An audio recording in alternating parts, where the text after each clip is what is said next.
समाज के लिए उठे उठे, जगे स्वराष्ट्र के लिए जगे जगे. नमस्कार. इथे उपस्थित माझ्या सर्व बालमित्रांनो व मैत्रिणींनो आणि शिक्षकांनो, तुम्हा सर्वांना माझा सुप्रेम नमस्कार. जय जवान जय किसान जय विज्ञान तंत्रज्ञान. जय जवान जय किसान जय विज्ञान तंत्रज्ञान. अरे हे काय नवीन?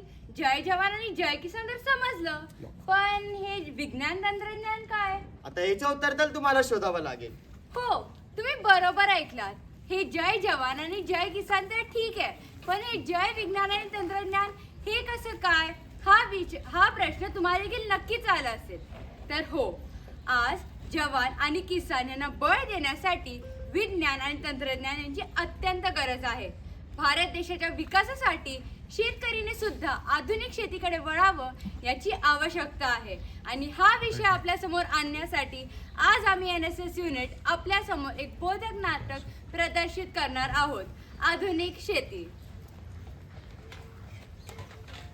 काय गाय एवढ्या सकाळी काय करतेस? शेतावर नको जायला का बाळा? अगं पण आज तर वाढदिवस आहे ना माझा. हाच तरी माझ्यासोबत दिवस घालवा ना. बाळा काम नाही केलं तर घर कसं चालेल? 2 वेळचं जेवण सुद्धा नशीब येणार नाही. आधीच शेतात काम फार, वरून दुष्काळ, आणि तसंही तुला शाळेत जायचं ना. आवर बघू. अहो बाबा, पण अजून किती कष्ट करणार तुम्ही? शेतकरी हा जगाचा पोशिंदा असतो. तो काम करेल तरच खायला मिळेल. आणि चल बघू, तुला शाळेला उशीर होईल आता. आज तरी घरी थांबायला हवं होतं. अगं, आपण दिवसा काम करणारे आणि रातच्या खाणारे, घरी थांबून कसं चालणार? चला आता. सुहानी तिचे हेच प्रश्न घेऊन आता शिक्षकांकडे जाते. चला तर बघूया तिला तिचे उत्तर मिळतात का. समजलं तुम्हा सर्वांना? हो. काय ग बाळा, काय झालं? काही नाही. कसला एवढा विचार करते? एक प्रश्न होता, विचारू का? हा विचार. जगाचा पोशिंदा म्हणजे काय हो बाई? जगाचा पोशिंदा अगं, जो शेतात राबतो आणि संपूर्ण जगाला अन्न पुरवतो तो, म्हणजेच आपला शेतकरी राजा. पण शेतातली कामं इतकी अवघड असतात का की आई वडिलांना मुलांसाठी वेळच भेटत नाही? शेतकरी हा जरी बळीराजा असला ना, त्याच्या नशिबात अनेक संकट असतात, ज्यांना पार करता करता त्याला मुलांकडे किंवा घरच्यांकडे लक्ष द्यायला वेळ नाही भेटत.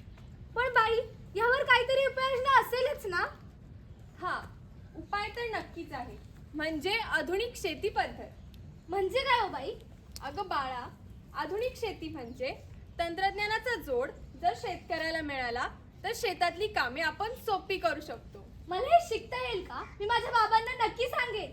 अगं बाळा, तू अजून लहान आहेस, आधी शिक, मोठी हो, आणि मग तुझ्या आई वडिलांचे कष्ट कमी कर. आपल्या डोळ्यात मोठे स्वप्न घेऊन ही लहान मुलगी आता घरी जाते आणि भविष्यात काहीतरी वेगळं करून आपल्या आई वडिलांचे कष्ट कमी करायचा निश्चय करते. चला तर बघूया तिचे आई बाबा काय म्हणतात. आई, बाबा, मी आले. आलं माझं बाळ? हो. काय शिकवलं मग बाईंनी आज? आज मी ना काहीतरी नवीन शिकले, ते म्हणजे तंत्रज्ञानावर आधारित आधुनिक शेती. आता हे काय नवीन? अहो बाबा, नवीन नाही, पण मी मोठं झाल्यावर नक्की शिकेन. आणि ना त्याचा फायदा आपल्या शेतातही होईल. बाळा, तू काय बोललीस मला काही समजलं नाही, पण तू शिक, तू मोठी हो. हो, नक्की. आपल्या सुहानीने तर आता ठरवलेलंच की ती आधुनिक शेतीबद्दल खूप शिक्षण घेईल. चला तर बघूया ती काय शिकली आणि जाणून घेऊया आजच्या नवीन तरुण पिढीचे विचार. काय ग सुहानी, काय करतेस?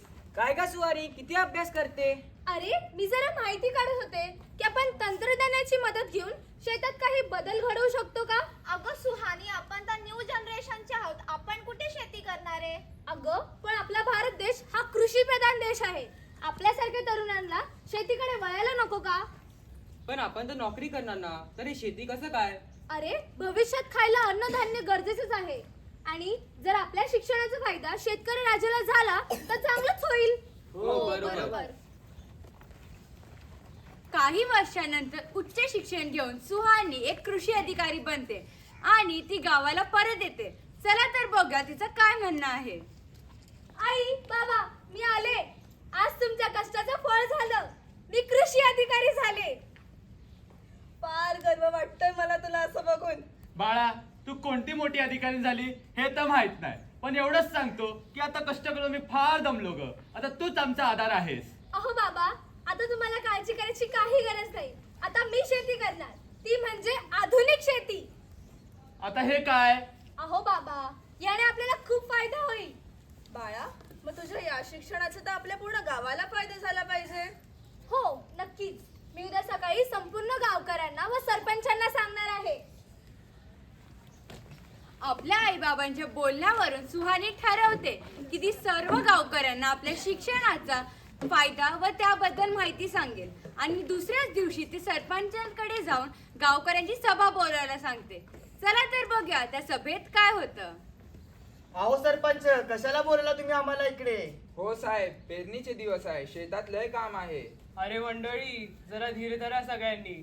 आज आपल्या गावची मुलगी शिकून मोठी साहेब बनली आहे आणि आता तिला शेतीबद्दल काहीतरी महत्वाचं सांगायचं आहे. बघूयात काय सांगते. नमस्कार सर्वांना. आपला भारत देश हा कृषीप्रधान देश आहे. पण आपला शेतकरी राजा जर संकटात असेल तर देशाचा विकास कसा होईल? पोरी, तुला काय सांगायचंय ते नीट सांग बघूयांना. अरे हो ना. अहो काका, मला सांगा, तुम्ही किती कष्ट करता, मेहनत देखील घेता, पण पिकाचं उत्पादन फार कमी भेटते, बरोबर ना? हो बरोबर. पण मी त्यावरही उपाय शोधला आहे, ते म्हणजे आधुनिक शेती. अगं बाळा, आयुष्य गेला शेती करण्यात, आता काय उपाय शोधणार?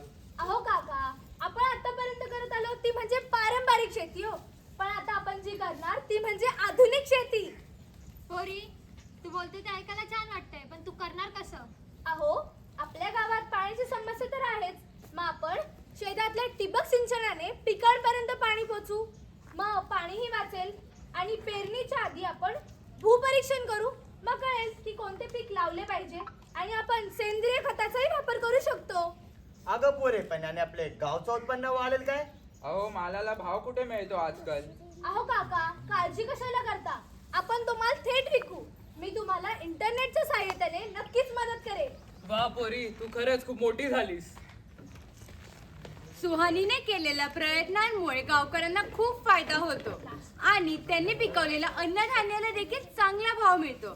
यावरून गावकऱ्यांनी ठरवलं की सुहानीचं अभिनंदन करावं. चला तर बघूया काय होतं पुढे. नमस्कार मंडळी. आज आपली गावची खरी लक्ष्मी सुहानी, जिच्यामुळे आपल्या गावाचा एवढा विकास झाला, तिचे अभिनंदन करताना मला खूप आनंद होतो. हे तर माझं कर्तव्यच होतं. मी फक्त माझ्या शिक्षणाचाच म्हणजे तंत्रज्ञानाचा वापर शेतीत कसा होईल हे तुम्हा सर्वांना सांगितले, पण यात कष्ट व मेहनत तुम्हा सर्वांचीच होती. अगं पोरी, तुझ्यामुळे आमचं जीवन बदललं आणि तुझ्या शिक्षणाने आम्हाला फार फायदा झालेला आहे. शेती अशीही करू शकतो हे आपल्याला माहीतच नव्हतं आणि सरकारही आपली मदत करते हेही आम्हाला माहित नव्हतं. अभिनंदन पोरी, असंच नाव मोठं कर. मी तर फक्त आपल्या तरुणांचा विचार शेतीकडे कसा वळता येईल हेच प्रयत्न केले. बाळा, आम्हाला तुझा खूप अभिमान वाटतो. हो, खरंच. तर आपण सर्वांनी पाहिलं की पारंपरिक शेतीवरून आधुनिक शेतीवर वळण्यास शेतकऱ्यांना कसा फायदा होतो. विज्ञान आणि तंत्रज्ञान यांच्या सहाय्यतेने शेतीतील कष्ट कमी होतात आणि उत्पन्न देखील जास्त मिळतो. आज या गावाचं भविष्य बदललं कारण एक लहान मुलगी सुहानी हिने स्वप्न बघायची हिम्मत केली. आज ती कृषी अधिकारी झाली आणि तिने दाखवून दिलं की शिक्षण हे समाजासाठी, देशासाठी आणि शेतकऱ्यांच्या भल्यासाठी किती उपयोगी पडू शकतो. म्हणून आपल्या देशाचा प्रगतीचा मंत्र आहे जय जवान, जय किसान, जय विज्ञान तंत्रज्ञान.